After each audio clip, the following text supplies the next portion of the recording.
Hi friends, welcome to Tamils vlog. நம்ம சேனலை subscribe பண்ணாதவங்க சப்ஸ்கிரைப் பண்ணிவிட்டு வீடியோ பாருங்கள். வாங்க வீடியோக்குள்ளே போகலாம். இன்றைக்கி நம்ம பார்க்க போகிற திருக்குறள் என்ன அப்படின்னு பார்த்தீங்கன்னா, ஒரு தந்தையும் தாயும் குழந்தைகளுக்கு செய்ய வேண்டிய கடமையும் பொறுப்பையும் பற்றினதுங்க. என்னன்னு பார்க்கலாங்களா? தந்தை மகற்காற்றும் நன்றி அவையத்து முந்தி இருப்பச் செயல்.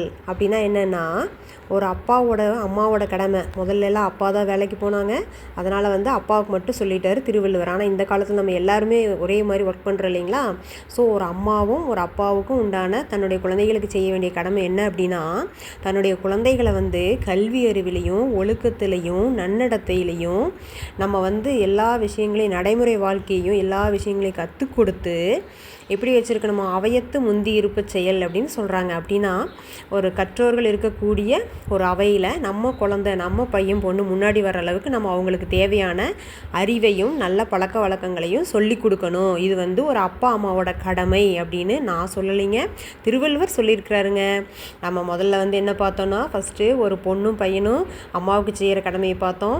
ரெண்டாவது அதே பொண்ணும் பையனும் அப்பாவுக்கு எப்படி நடந்துக்கணும்னு பார்த்தோம். மூணாவது இன்றைக்கி நம்ம பார்த்த திருக்குறளில் பார்த்திங்கன்னா, ஒரு அப்பாவும் அம்மாவும் தன்னுடைய குழந்தைகள் 2 பேர்த்துக்கும் எப்படி பொறுப்போடும் கடமையோடும் நடந்துக்கணும் அப்படின்னு பார்த்துருக்குறோமுங்க.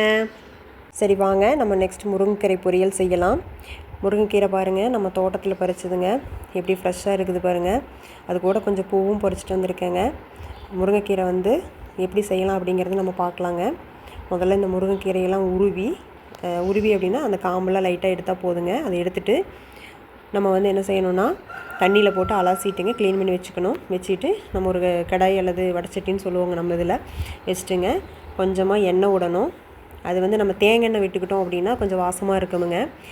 மற்ற கடலை எண்ணெய் விட்டோம்னா, ஏன்னா அந்த முருங்கைக்கீரை லைட்டாக கசப்பு தன்மை இருக்குது இல்லைங்களா, அதனால் நம்ம தேங்காய் எண்ணெய் விட்டோம் அப்படின்னா கொஞ்சம் அந்த கசப்பே சுத்தமாக தெரியாதுங்க, நல்லா வாசமாக இருக்கும், குழந்தைகளும் நல்லா விரும்பி சாப்பிடுவாங்க.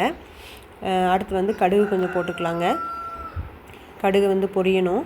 நல்லா கடுகு பொரிஞ்சதுக்கப்புறமுங்க நம்ம என்ன செய்கிறோம் அப்படின்னா, வெங்காயம் கொஞ்சம், சின்ன வெங்காயம் கொஞ்சம் போடலாங்க, பெரிய வெங்காயம் கொஞ்சம் போடலாங்க, போட்டு மிளகாய் போடணுங்க.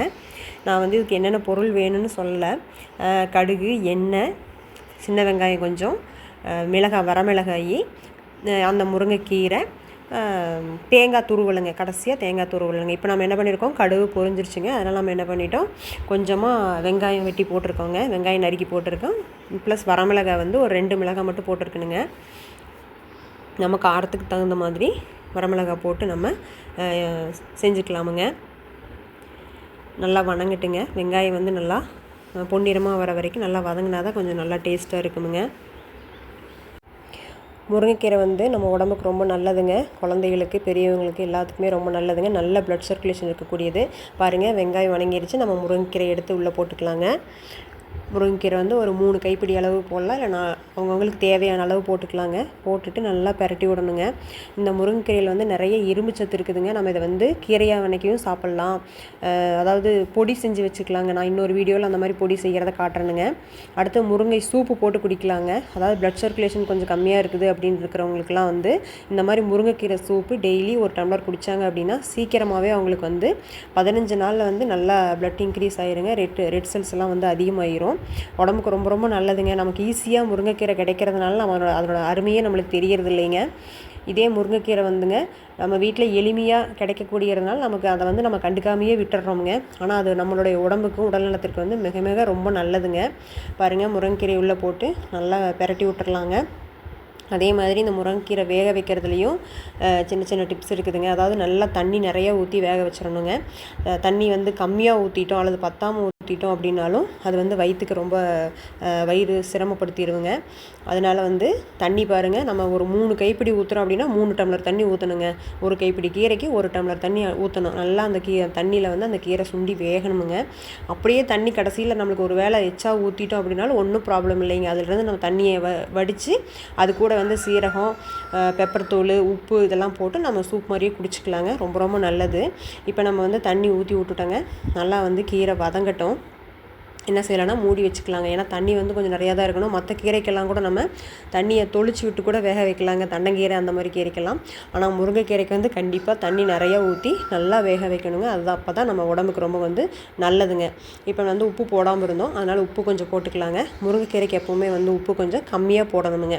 ஏன்னா அதுலேயே கொஞ்சம் கசப்புத்தன்மை இருக்குது இல்லைங்களா, அதனால் நம்ம வந்து உப்பு வந்து கொஞ்சம் கம்மியாக தான் போடணுமுங்க. போட்டுவிட்டுங்க நல்லா பெரட்டி விட்டுட்டு நம்ம லிட்டு வச்சு மூடி வச்சுக்கலாங்க.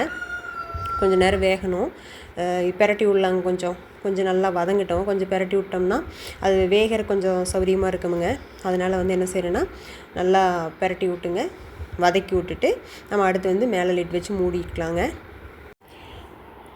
நம்ம அடுத்து 10 நிமிஷம் கழித்து லிட்டை வந்து ஓப்பன் பண்ணி பார்க்கலாங்க. கீரை வெந்துருச்சான்னு. நல்லா வந்துருச்சு பாருங்கள். அப்போவுமே இன்னும் கொஞ்சம் தண்ணி உள்ளே இருக்குது பாருங்கள். அந்த தண்ணியும் வந்து நல்லா சுண்டணுங்க. நம்ம இப்போ ஓரளவுக்கு வெந்துருச்சுங்க கீரை. இன்னொரு 5 நிமிஷம் இருந்தால் தான் வந்து ரொம்ப நல்லதுங்க.